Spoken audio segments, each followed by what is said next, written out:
हम जो स्टार्ट करने वाले हैं वो आपके पॉलिटिकल थ्योरी का चैप्टर 3 है। देखो अभी तक जितना भी हमने कवर किया 3 chapter we already covered in our constitution at work, और मेरे हिसाब से उन चैप्टर्स में आपको कोई प्रॉब्लम नहीं आई होगी। आज मैं ग्रुप में जो डिलीटेड कोर्स आया 30% डिलीट हो गया है वो मेरे पास आ चुका है। I will send you update कि क्या है उसमें, कोर्स में क्या डिलीट हुआ है मैं ग्रुप में सेंड कर दूंगी, तो सभी बच्चे जो है देख लेना। 3 चैप्टर कॉन्स्टिट्यूशन एट वर्क में कंप्लीट हो गए। Election and representation it was the last, और मैंने ये कहा था कि असाइनमेंट जो मैंने सेंड किया है 2 assignments we already discuss in this chapter, तो you have to send me homework, notes, assignment तीनों। देखो जो आपकी प्रिपरेशन हो रही है it is in a systematic way, तो सारी चीजें आपको वैसे ही करनी। अब जो इस पॉलिटिकल थ्योरी का जो चैप्टर है this is a equality. You already read in your previous chapter in Constitution at Work where the fundamental rights are given. There we read about in Article 14 about equality. This theme is included in your book. Why?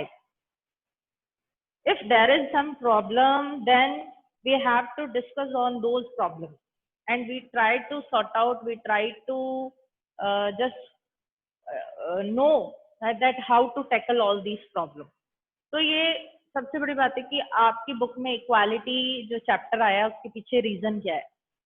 तो you everybody know यार we have to go back now, historical background देखें तो India के अंदर क्या था, there was a discrimination on the basis of caste, gender and other grounds also, not only in India but all over the world we see that there was a discrimination on the basis of color also, basis of caste also, and that's why the overwhelmingly demand was that people demanded equality. They struggled a lot. You also read in your class 9 French Revolution, जिसमें आपने पढ़ा था कि there was equality, fraternity, है ना, उनकी demand की थी liberty. So in this we know the slogan was equality, fraternity, liberty. French Revolution everybody know कि क्या था। तो जहां जहां जब जब इनइक्वालिटी हुई तब तक इक्वालिटी की डिमांड है। तो आज जो ये चैप्टर हम कवर करेंगे it has a broader meaning of equality. Broader meaning को कवर करेंगे कि क्या कहता है इक्वालिटी, किन किन एस्पेक्ट्स को कवर करता है। हम सबसे पहले इक्वालिटी का मतलब समझेंगे, व्हाट इज इक्वालिटी। फिर हम ये समझेंगे why equality has 2 dimension, that is political and moral, it is very important. Why, how the equalities matter, what equalities matter, matter क्या करती है कि, and one more thing that we will discuss, how we can, what steps can we take to minimize the inequality in the society. किस तरह से कम कर सकते हैं उन सब चीजों को। तो different types of questions are there, we will discuss one by one. तो सबसे पहले हम अगर इक्वालिटी को माइंड में लाते हैं तो इक्वालिटी क्या है। तो इक्वालिटी का एक बेसिक मीनिंग हम समझते हैं कि equality means in all spheres equality. In all spheres equality means equality in treatment, equality in behaviour, equality in opportunities, equality in rights, equality in status, in सब में इक्वालिटी हम चाहते हैं। और हमारे कॉन्स्टिट्यूशन में अगर हम लोग इक्वालिटी की डेफिनेशन देखें तो बहुत ब्रॉडर उसमें एक्सप्लेन की है। अब जो इक्वालिटी के मायने हैं, यूं देखें कि हम अगर हम अपनी कंटेंट के टेक्स्ट बुक के हिसाब से समझे तो equality has 2 aspects, that is moral and political. what is the moral thing in this, what is the moral dimension in this? Morally we know equality को moral से क्या कैसे जो है अटैच किया है। Morally we know that God has created this world, God has created all human beings equally, सबको एक जैसा भगवान ने बनाया। Yes, we accept that कि कलर में डिफरेंस हो सकता है, जेंडर में चेंज हो सकता है, ये सारी चीजें, बट ह्यूमैनिटी तो सेम है ना। मानवता जो होनी चाहिए हमें, ह्यूमन बींग्स एज अ, के 2 हाथ पैर हैं, ये सब चीजें सबकी सेम है। तो अगर मॉरली हम देखें कि when we are all equal, when we are all human beings, then why there is a discrimination.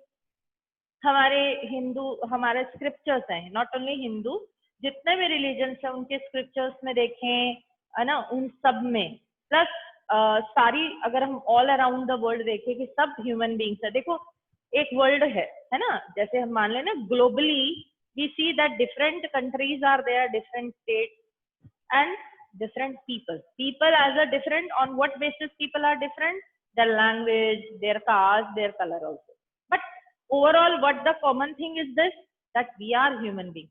When we are human beings we are valuable, it maintains the valuability. तो ये होनी चाहिए, it should maintain the valuability, or we can say that the importance of human being. morally हम ये बातें कर रहे हैं, but on the other hand we see that in inequality in all spheres. अभी मैं इसका पॉलिटिकल और बताती हूँ आपको। मॉरली तो मेरे हिसाब से समझ आ गया होगा कि गॉड ने पूरी दुनिया को बनाया है, लोगों को बनाया है, एक जैसा बनाया है, उसके बावजूद भी in spite of this similarity you see discrimination on many grounds, on many bases. तो क्वेश्चन हमारे दिमाग में आ रहा है कि जब हमारे भगवान ने हमें अलग अलग नहीं किया, ये रिलीजन किसने बनाई? गॉड ने नहीं बनाई। कास्ट किसने बनाई? गॉड ने नहीं बनाई। ठीक है, जो ये जितना भी डिस्क्रिमिनेशन देख रहे हैं ह्यूमन बींग्स ने बनाए, इसीलिए बोल रहे हैं कि मॉरली जब रिलीजन में कुछ नहीं है तो हम ऐसा क्यों कर रहे हैं। अब पॉलिटिकल डायमेंशन अगर हम इक्वालिटी का देखो तो पॉलिटिकली हमने शुरू से हम पॉलिटिकल राइट्स की बात करते आ रहे हैं। तो पॉलिटिकली का मतलब क्या है कि people, human beings, they should not be discriminated on the color, caste, gender and other aspects. All should be treated equally. Politically भी हमें कहते हैं कोई रंग भेद, कोई जाति, कुछ नहीं, सब इक्वल हैं, सबको इक्वल राइट्स होना चाहिए। But in spite of all these things, अगर ये चीजें ऐसे ही होती, स्मूथली होती, तो क्यों इक्वालिटी की डिमांड होती? Women, Dalit, they struggle a lot for their demand of equality. समानता कहाँ है? समानता की बात करते हैं, इक्वालिटी की बात करते हैं, लेकिन हम अपने आसपास अगर वर्ल्ड में देखें तो सबसे बड़ा इनइक्वालिटी देख लेते हैं कि पुअर एंड रिच है, रिसोर्सफुल है, लेस रिसोर्सेज है, कईयों के पास तो बिल्कुल ही नहीं है। तो ये सारी चीजें हमें देखने को मिलती है। अब हमें इसीलिए चीजों को इसमें बहुत डीप मीनिंग समझना है कि ये इक्वालिटी से इनइक्वालिटी हुई तो उसके पीछे बेसिक कारण क्या थे, what are the reasons behind that it transfer from equality to inequality, उसके कारण क्या थे। तो बच्चों अगर हम ओवरऑल देखें तो ओवरऑल में तो हमने देखा कि हम एक चीज हमारे कॉन्स्टिट्यूशन में इक्वालिटी को लिया है और उसी चीज को आगे जो है हमें प्रोसीड करना चाहिए था, but because of many reason. अब चलिए एग्जाम्पल से और समझते इस चीज को। I am saying that equality in all spheres, but you see inequality in all spheres also. Equally देखते हैं। as you know that you are just studying or you are a student very renowned institution, very renowned school, Yale public school. It is totally facilitated school. Our water is there, AC is there, good facilities, good faculties are there, all are available. On the other side, on the side by side, you see that in slums area, children they do not access good education, and also they do not go good schools also, even they have not proper water, drinking water. So all these inequalities you see, it is a everyday phenomenon. It is a very general thing, है ना। हमारी हम लोग देखते हैं बच्चे कितने जो बहुत पुअर फैमिली के हैं वो स्कूल भी नहीं जाते हैं, यहाँ तक कि कई बार आजकल जो अभी जो सिचुएशन चल रही है तो आप देखते हैं बैगर्स बहुत आते हैं अपनी गली वगैरह में। अब सारी बातें दिमाग में आती है कि हम जब इक्वालिटी की बात करते हैं, पॉलिटिकल इक्वालिटी की बात करते हैं, सोशल इक्वालिटी की बात करते हैं, तो फिर ऐसा देखो इक्वालिटी की दो चीजें हम समझेंगे। एक इक्वालिटी है स्टेटस की, एक इक्वालिटी है कि वो किस तरह से उनका लिविंग स्टैंडर्ड है, लिविंग कंडीशंस हैं, ये सारी। ठीक है, तो वो इनइक्वालिटी इन सब चीजों में दिखेगी। प्लस इनइक्वालिटी दूसरा एस्पेक्ट में दिखेगी कि उनके साथ इनइक्वालिटी क्यों हो रही है, क्योंकि उनका बर्थ एक पुअर फैमिली में हुआ है, उनका बर्थ एक लो कास्ट फैमिली में हुआ है, इसलिए उस बच्चे को न्यूट्रिशियस फूड नहीं मिलेगा, इसलिए इस बच्चे को गुड एजुकेशन मिलेगी। तो इन्हीं चीजों को हम जो है और ज्यादा डिस्कस करेंगे। ठीक है, तो अभी हमें समझ में आया कि व्हाट डज इक्वालिटी मैटर। तो मैटर क्या करती है equality? Moral and political ideal, ये आदर्श है ना। जो आदर्श चीजें होती है ना वो 100% कभी भी अचीव नहीं की जा सकती, 100% अचीव नहीं की जा सकती। उसके पीछे रीजंस बहुत सारे अभी मैंने आपसे डिस्कस किए कि अगर हम मॉरली एक्सेप्ट करते हैं तो पॉलिटिकली उस चीज को एक्सेप्ट नहीं कर रहे। मॉरली हमने मान लिया कि गॉड ने क्रिएशन किया है ह्यूमन बींग्स का, सारी कंट्री मानती है इसको, इस आइडल को। हम लोग हिंदी में पढ़ते हैं इस सृष्टि की रचना जो है भगवान ने की है, लेकिन उसके बावजूद भी पॉलिटिकली हम लोग क्या देखते हैं? डिफरेंसेस देखते हैं। तो वो आइडल कहाँ अचीव हो पाता है? नहीं हो पाता। तो वो आइडल क्यों नहीं अचीव हो पाता? अभी मैंने आपको बताया कि उसके पीछे बहुत से कारण हैं। अब हम इक्वालिटी की बात करते हैं लेकिन ज्यादातर देखते क्या है? इनइक्वालिटी। सारी चीजें समझा चुकी हूँ। इक्वालिटी की बात कर रहे हैं लेकिन देखते क्या है? इनइक्वालिटी। जैसे मैंने कहा gap between rich and poor, poor student, poor family child, rich family child, resourceless, resourceful. तो ये सारी चीजें, इंफ्रास्ट्रक्चर की बात करी मैंने आपको, दिस यू सी। तो what is the basic reason? अब बात ये आएगी कि क्या उन्हें अपॉर्चुनिटी नहीं मिली या उन्हें इन अपॉर्चुनिटी को एक्सेस नहीं करने दिया, उनकी इतनी कंडीशन क्यों खराब है और उनके अंदर इनइक्वालिटी क्यों मिली है। तो ये चीज हम डिस्कस करेंगे। वाई, अब देखिए एक फैक्ट शीट दी हुई है आपकी बुक में, उस फैक्ट शीट को क्यों हम लोग डिस्कस करना जरूरी है? What is the reason? क्योंकि उससे हमें ये पता चलता है कि इनइक्वालिटी कहाँ देखने को मिलती है। जैसे इन्होंने एग्जाम्पल दिया कि जो कंट्रीज की कोई 55-54 कंट्रीज हैं, रिच कंट्री, डेवलप्ड कंट्रीज हैं, दे उनकी कंबाइंड वेल्थ कितनी बताई है? 40 करोड़ पीपल की जितनी वेल्थ होती है वो 54 कंट्रीज की जो है वेल्थ है। समझ रहे हैं बात को?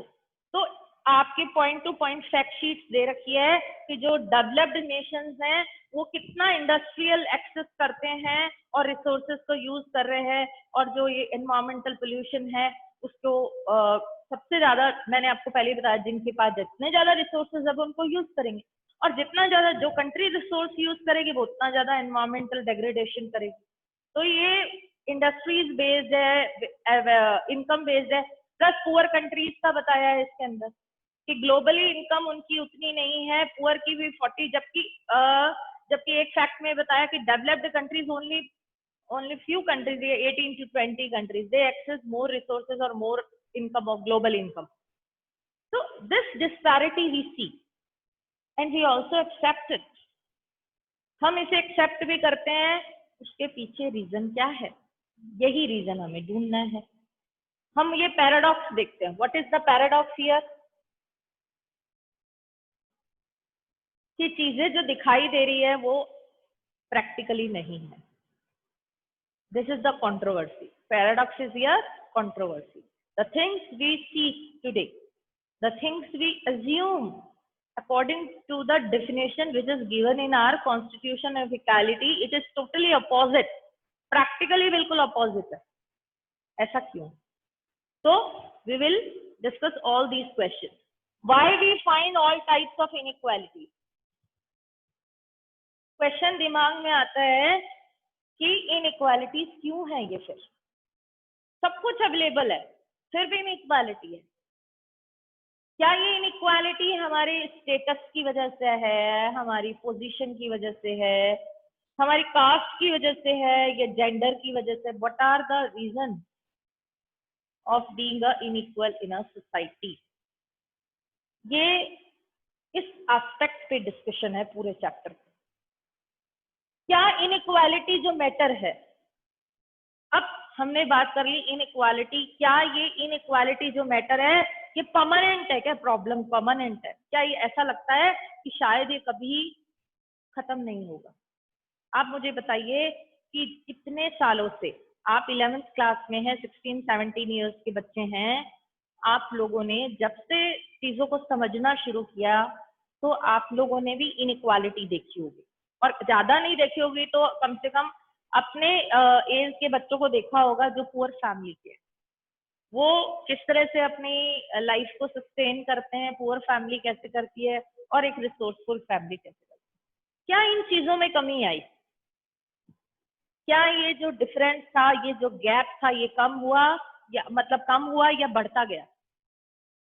ये कम नहीं हुआ, क्योंकि जैसे जैसे रिसोर्सेज अवेलेबल होने लगे, जैसे जैसे इनडिस्क्रिमिनेटली हम रिसोर्सेज का यूज करने लगे, तो आप एक बात बताइए कि रिसोर्सेज का यूज भी कौन करेगा? जिसके पास टेक्निक होगी, और टेक्नोलॉजी किसके पास होगी? जो जिसके पास स्टेटस होगा, जिसके पास पोजीशन होगी। एक पुअर फैमिली इस तरह से नहीं कर सकती। एक पुअर फैमिली को तो अपनी लाइफ को सस्टेन करना ही मुश्किल होता है, तो इन रिसोर्सेज को कैसे यूज करे? तो कुल मिला के बात ये है कि ये जो गैप है इनइक्वालिटी का, ये जो है ये बढ़ता जा रहा है, और इसको अब कैसे कम किया जा सकता है? This is a thinkable, this is a on topic of we will discuss. So there is a paradox कि जो चीजें दिखाई दे रही है और जो चीजें थ्योरेटिकल हमने पढ़ी है, देयर इज अ कंट्रोवर्सी। चीजें वो नहीं है जो हमने मॉरली और पॉलिटिकली आइडल के उसमें पढ़ी है। अब क्वेश्चन ये आता है कि इक्वालिटी जिसका मैटर क्या करती है ना? अभी हमारा टॉपिक चल रहा था व्हाई डज इक्वालिटी मैटर। आप मुझे बताइए इक्वालिटी होना क्यों जरूरी है? कोई भी कंट्री बिना इक्वालिटी के डेवलप ही नहीं हो सकती। कोई भी कंट्री अगर अपने आप को डेवलप करना चाहती है, क्योंकि आपको मालूम है, चलिए अब जो नेक्स्ट टॉपिक है ना वो इसी से रिलेटेड है। कोई भी कंट्री अपने आप को ओवरऑल अपना डेवलपमेंट करना चाहती है, एक वर्ल्ड में अपनी पहचान बनाना चाहती है, तो उसे सबको लेकर चलना होगा। क्यों इंडिया की गवर्नमेंट ये बात कहती है सबका साथ सबका विकास? जरूरत क्या है? एलाइट ग्रुप ऑफ पीपल को लेकर, जिनके पास रिसोर्सेज उनको लेके विकास हो जाएगा, क्योंकि वो तो क्या है, रिसोर्सफुल पीपल है, उनके ऊपर तो ज्यादा मेहनत ही नहीं करनी। और जिनके पास रिसोर्सेज नहीं है वो तो हमारे देश की लायबिलिटी है। जो ये पुअर पीपल हैं, SC ST OBC, ये जो पीपल हैं, इनको अलग से रिजर्वेशन दी गई, इनका अलग ध्यान रखा गया। दिमाग में क्वेश्चन आता है आपका कि ऐसा क्यों? इक्वालिटी मैटर क्यों करती है? उनको छोड़ सकते थे, ऐसे पीपल को इग्नोर कर सकते थे, और जो पीपल जो रिसोर्सफुल है, जो हमारी कंट्री के डेवलपमेंट के लिए कंट्री में बहुत ज्यादा कंट्रीब्यूशन कर सकते हैं, गवर्नमेंट उनके उनके बारे में सोच सकती है। लेकिन what is the reverse thing in this कि because we believe in democracy. वापस बात घूम फिर के हमारी डेमोक्रेसी में आ जाए। डेमोक्रेसी का आइडल क्या है? इक्वालिटी। सबसे पहली बात फ्रीडम। इक्वालिटी एंड फ्रीडम, ये दोनों एस्पेक्ट, दोनों चीजें क्या है, एक दूसरे से अलग नहीं है। सब चीजें हमने वैसे जो चैप्टर किया था, प्रीवियस चैप्टर कॉन्स्टिट्यूशन राइट्स, उसमें क्लियर किया था। तो गवर्नमेंट को जो ये रिसोर्सफुल पर्संस नहीं है, जो गरीब है, इन लोगों को भी बहुत ज्यादा इनके ऊपर वर्क करती है। उसका रीजन क्या है? देखो, उसका रीजन एक बहुत बड़ा रीजन भी देती हूँ मैं आपको। ये तो फैक्ट बता रही हूँ, डेमोक्रेसी है, by the people for the people of the people, है ना, वो अब्राहम लिंकन वाली, जनता का जनता के द्वारा, जनता के द्वारा किया गया जो शासन है वो डेमोक्रेसी है। अब इसका फैक्ट और बताती हूँ। हमारे देश के अंदर सिस्टम क्या है, हो सकता है ये टॉपिक से थोड़ा सा अलग है, जो आपका कंटेंट है ना उससे अलग है, लेकिन मैं चीजों को रैशनैलिटी के साथ बताना चाहती हूँ कि तर्क के साथ चीजें आप एक्सेप्ट करें, ना कि बुक में थ्योरेटिकल जो दिया है उसको ऐसे मेमोराइज कर ले। चीजों को जब रैशनैलिटी के साथ समझेंगे तब चीजें याद रहेगी। हमारे देश में क्या सिस्टम है रिप्रेजेंटेटिव चुनने का? रिप्रेजेंटेटिव कौन चुनते हैं? पीपल। पीपल क्या करते हैं? वोट। ठीक है, वोट करेंगे, और सब लोगों का वोट करना जरूरी है। अगर वोट नहीं मिलेंगे तो क्या होगा? सरकार नहीं बनेगी। फैक्ट पता है आपको? पता ही है आपको। अगर आपके पास वोट नहीं है तो सीट्स नहीं मिलेगी, सीट्स नहीं मिलेगी तो गवर्नमेंट नहीं बनेगी। अब उसके लिए क्या करना होगा? whether the people, whether the section is belonging to very low caste, belonging to very poor family, सबको सबका वोट चाहिए उस गवर्नमेंट को। 5 साल एक गवर्नमेंट एक रीजन में रह जाती है। अभी कांग्रेस पार्टी चल रही राजस्थान में, अब वो 5 साल आपने देखा कितने सारे चेंजेस हो रहे हैं इस कंडीशन में भी। कोविड-19 के उसमें भी आप देखिए बहुत सारी रिक्रूटमेंट्स निकल रही है, गवर्नमेंट रिक्रूटमेंट्स निकल रही है। जो पिछली सरकार थी उसके ऊपर एक ही आरोप था कि वसुंधरा ने कुछ नहीं किया, उसने कोई रिक्रूटमेंट नहीं निकाले, ना भर्ती किया, ना कोई डेवलपमेंट किया, कुछ नहीं किया। तो कांग्रेस जो गवर्नमेंट आ रही है ये 5 साल काम करेगी ना, तो अगले 5 साल के लिए उसकी कुर्सी तैयार है। और उसके लिए क्या करना पड़ेगा? सबका विकास। समझ रहे बात को, कि जो रिसोर्सलेस पीपल है उनका भी साथ में डेवलपमेंट कैसे होगा, जब उसके ऊपर पॉलिसीज बनाई जाएगी। आगे बात समझ में? तो कहने का मतलब फिर हम यहाँ पर दोबारा इस चीज पर आते हैं, इसलिए इक्वालिटी मैटर करती है। ठीक है, ये जो सारी कहानी जो मैंने आपको सुनाई उसके पीछे रीजन ये है कि इक्वालिटी मैटर क्यों करती है। इक्वालिटी मैटर इसलिए भी करती है। ये तो आपके कंसेप्ट जो कंटेंट है उसके अकॉर्डिंग, बाकी मैंने रैशनैलिटी बताई कि इक्वालिटी क्यों मैटर करती है। ठीक है, अब हम बात करते हैं कि इक्वालिटी का मतलब क्या हमेशा सभी लोगों को इक्वल ट्रीटमेंट करना है। You have to understand the broader meaning of equality here. देखो हमने सुपरफिशियली इक्वालिटी का मतलब समझ लिया कि हमारे कॉन्स्टिट्यूशन में लिखा है कि equality means equality in status, equality in rights, equality in opportunities. Exactly we accept it, but the things which are mentioned we should accept alike the things. ऐसी ऐसी चीजों को एक्सेप्ट करना है क्या? या इक्वालिटी के कुछ और मायने भी हैं? या it depends on the circumstances and condition situations of the people, उन पे डिपेंड करता है। चलिए इसको डिस्कस करते हैं। What is equality? Superficially we know equality, however, but what is the major thing in this? However, equality does not mean always treating them in identical way. अब हमें चीजों को समझना है। Equality is there and we know that we should treat all people equally. Is it possible that what we treat with the owner of the house, we should alike treat with the house worker? अब मुझे एक बात बताइए कि क्या ये possible है कि जितना रिस्पेक्ट या जितना आप किसी ऑनर, कोई फैक्ट्री ऑनर है, कोई इंडस्ट्रियल ऑनर है, उसके साथ जो ट्रीटमेंट करते हैं, क्या सेम वही चीज आप उसके वर्कर के साथ करेंगे? Just think about it. हाँ, हो सकता है आप उसके साथ बोलने में और सारी चीजों में फॉर्मल जो होता है उसके साथ अच्छा व्यवहार कर सकते हैं, लेकिन चलिए एक और एग्जांपल इसी से अटैच कर लेते हैं कि मान लीजिए कि एक गलती उस वर्कर से हुई, तो उसके साथ जो ट्रीटमेंट होगा, आप हो सकता है ऐसा कर लें कि उसको वहां नौकरी से निकाल दें। लेकिन जो मालिक से गलती हुई तो उसका क्या? क्या उसको भी इक्वल ट्रीटमेंट मिलेगा? That's why what is this? However, equality does not mean always treating them identical way. Identical way means alike way, कि एक जैसा व्यवहार मुश्किल। उसका रीजन क्या है? हम एक सा व्यवहार क्यों नहीं करते? इसको और आप डीपली समझ सकते हैं, कोई भी एग्जाम्पल से समझ सकते हैं आप कि अलाइक वे में क्यों ट्रीटमेंट नहीं कर सकते। उसका रीजन है कि हमारी जो सोसाइटी है वो किस पे डिपेंड करती है? Division of work. एक सोसाइटी में आपको पता है, अगर आप you live in a society, you better know that different work people they live together in our country. आपको डॉक्टर भी मिलेंगे, पुलिस भी मिलेगा, इंजीनियर भी मिलेंगे, वर्कर्स भी मिलेंगे, वेंडर्स भी मिलेंगे। These all people, they are interdependent, and for the smooth functioning of the society, all these people, they play a very important role in our life. But it is not possible that every time we can behave, we can treat all these people alike. एक जो doctor के साथ आपका behave होगा या बात करने का, एक जो वर्कर होगा वहां पर, जो वार्ड बॉय बोल सकते, क्या उसके साथ भी वही होगा? So that's why I accept this. We can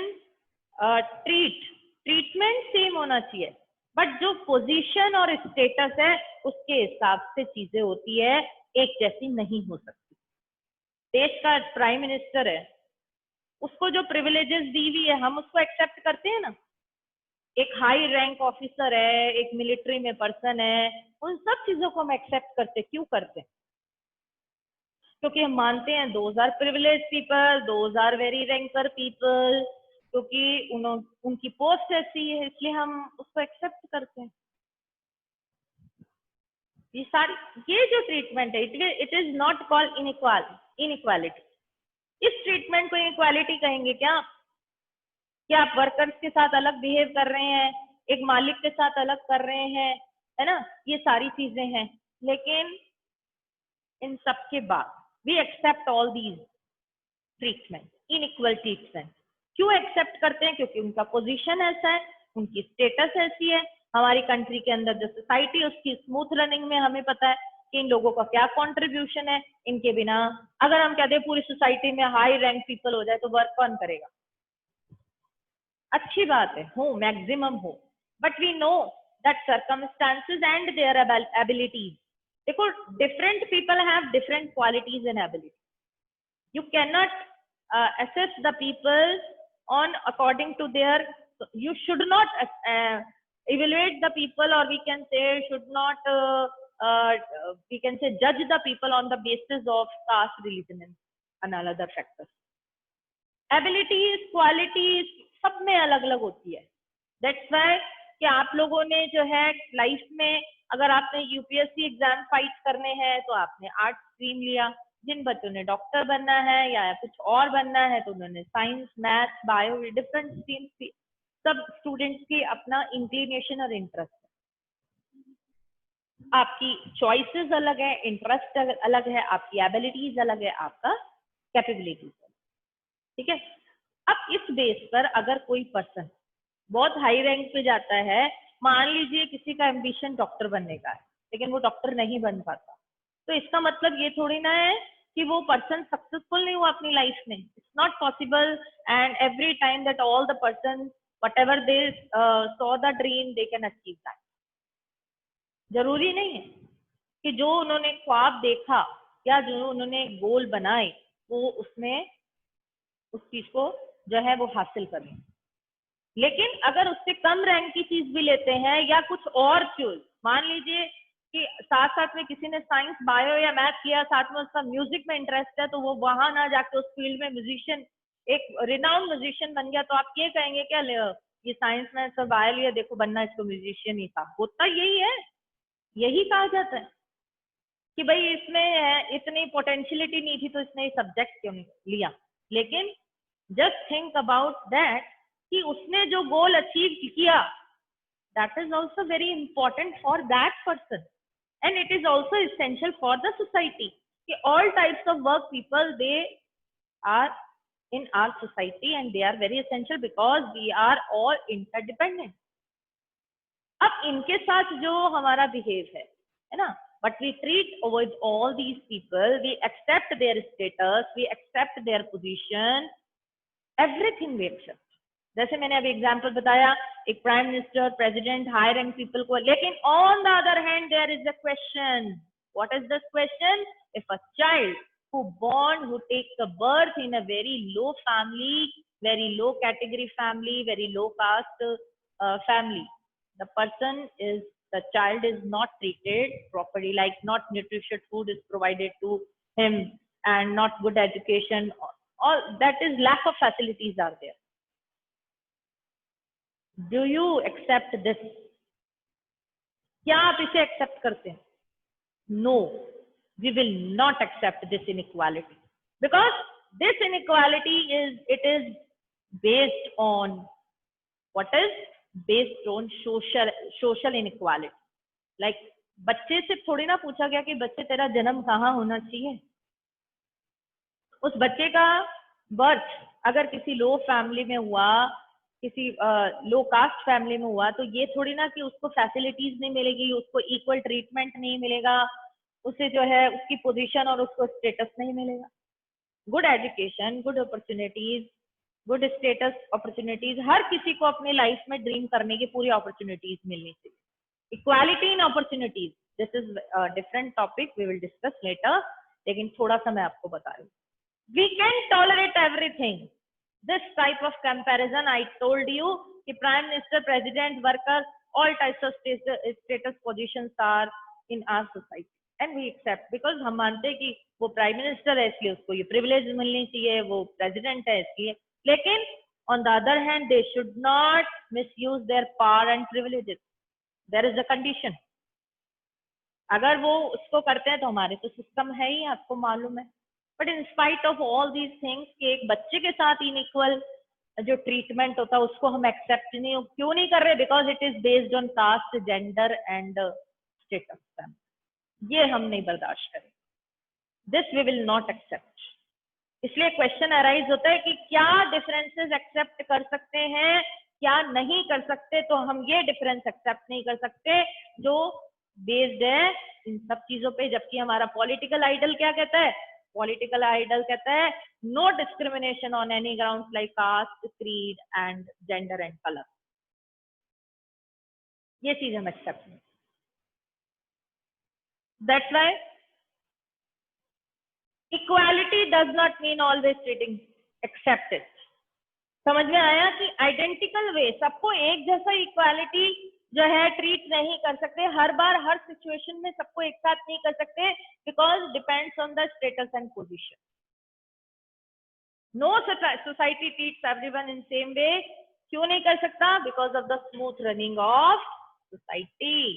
smooth running of society here means कि हमारी जो कंट्री है उसके ऊपर, अपनी कंट्री के अंदर जो सोसाइटी है उसके प्रॉपर फंक्शन के लिए हमें ये सब चीजें जो है वो जरूरी है, ठीक है। अब क्वेश्चन आता है which distinction and differences are acceptable and which are not. तो मैंने अभी एक डिस्टिंक्शन आपको क्लियर किया, the distinction which are based on the status and position and we can say because of their education, कि उनका है उसे करते हैं, but on the basis of caste and creed we do not accept, ठीक है। तो अब जो लास्ट में हम बात करते हैं इन सब चीजों से, लास्ट जो टॉपिक है वो उसमें ये है कि ओवरऑल अगर हम देखते हैं डिस्टिंक्शन इक्वालिटी और इनइक्वालिटी का इन सब, तो एक जो चीजें हम पढ़ रहे हैं, मतलब हम तो अब क्या है कि हमें क्लियर हो गया कि इनइक्वालिटी कब होती है, इनइक्वालिटी कहाँ नहीं होनी चाहिए, on the basis of birth, gender, caste and उससे, बाकी अगर किसी के साथ स्टेटस है, पोजीशन है तो होती है, और वो होगी, क्योंकि इक्वल हम ट्रीटमेंट सबको एट ए टाइम इक्वल जो है नहीं कर सकते हैं। तो ऐसा लगता है कई बार लोगों को कि शायद जो इक्वालिटी को एक हमने अपने दिल से सोच रखा था ना, कहते हैं ना बिना, कई बार कहते हैं ना ईमानदारी, ट्रुथ, इन सब की कोई डेफिनेशन नहीं होती, हम उन चीजों को क्या करते हैं अपने दिल से एक्सेप्ट ऐसे ही कर लेते विदाउट एनी आर्ग्यूमेंट, किसी से आर्ग्यूमेंट नहीं करते इन सब चीजों का। तो इक्वालिटी का भी कोई आर्ग्यूमेंट नहीं होता जब हम इक्वालिटी की बात करते हैं, हम इसे दिल से अपने जैसे कहते हैं ना एक इंटरनल जो चीज होती है उससे एक्सेप्ट कर लेते हैं। लेकिन जो सिचुएशंस दिख रही है according to your this content, कई बार ऐसा लगता है कि इक्वालिटी का जो बेस है, जो इक्वालिटी को हमने बिना आर्ग्यूमेंट के एक्सेप्ट किया है वो खत्म हो गया, it feels that it is eroded, basically it is eroded, और उस इरोजन को बचाने के लिए, इन सारी चीजों को प्रॉपर लोगों तक पहुंचाने के लिए, और यूं कहा जाए कि पीपल को रियलाइज कराने के लिए that there is an equality in opportunity, equality in opportunities where all the people is given equal opportunity to grab their opportunities, to grab their we can say their future plans. This we will discuss, one topic is there, then we will read in this chapter, we will discuss about the types of equality. I hope कि आज जो introduction था ये equality का, हमने एक equality का एक आर्ग्यूमेंट के साथ, रैशनलिटी के साथ इक्वालिटी को समझा कि equality why it is essential and matter for everybody. Equality क्या है? क्या हर टाइम सबके साथ एक जैसा बिहेव, और उसके अंदर भी ट्रीटमेंट कैसे, अलग अलग सिचुएशन में अलग। I hope that you understand everything. चीजें क्लियर होगी। टेक्स्ट बुक सबके पास है, you go through the chapter. Chapter के अंदर तो बहुत क्लियर नहीं होता, उसमें से सुपरफिशियली चीजें लिखी होती है, but what we discuss today here, I think you understand. So if you have any problem related to today's topic, you can ask. Raise your hand.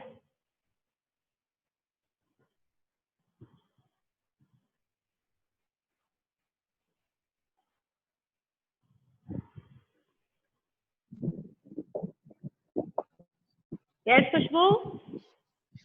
Yes, ma'am. Good afternoon. Good afternoon, bete. How are you? Ma'am, I'm fine. Okay, very good. Ask question.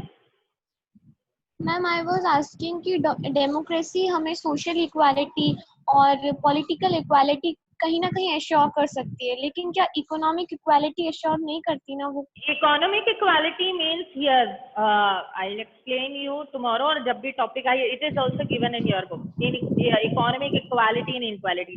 But I give you some idea about economic equality. Economic means आर्थिक रूप से। अब आर्थिक रूप से सबका status same हो सकता है क्या? That's why you already read in your rights में right to property, जो कि हमारा एक फंडामेंटल राइट था, उसको हटा दिया। उसका रीजन क्या था कि राइट टू प्रॉपर्टी अगर रहता, सेम वही चीज थी, तो उसका मतलब ये था कि जो काम नहीं कर रहे हैं उनको भी इक्वल प्रॉपर्टी मिलनी चाहिए, उनको भी इक्वल वेल्थ मिलना चाहिए, उनको भी इक्वल स्टेटस मिलना चाहिए। तो ये पॉसिबल नहीं है। अपॉर्चुनिटी, यहाँ पर इकोनॉमिक इक्वालिटी का मतलब क्या होगा? Opportunities, equal opportunities can be given to all. ये मैं आपको एग्जाम्पल से और अच्छा समझाऊंगी, ठीक है? Okay, ma'am. Thank you. Welcome. Okay. In the last, I request you. Yes. Okay. In the last, I request you everybody कि जो भी बच्चे हैं और आपके जो पॉलिटिकल साइंस स्टूडेंट्स हैं, अगर आपके टच में हैं तो उनको प्लीज कहें कि क्लास अटेंड करें, ठीक है? My humble request to everybody. Till then, have a good day.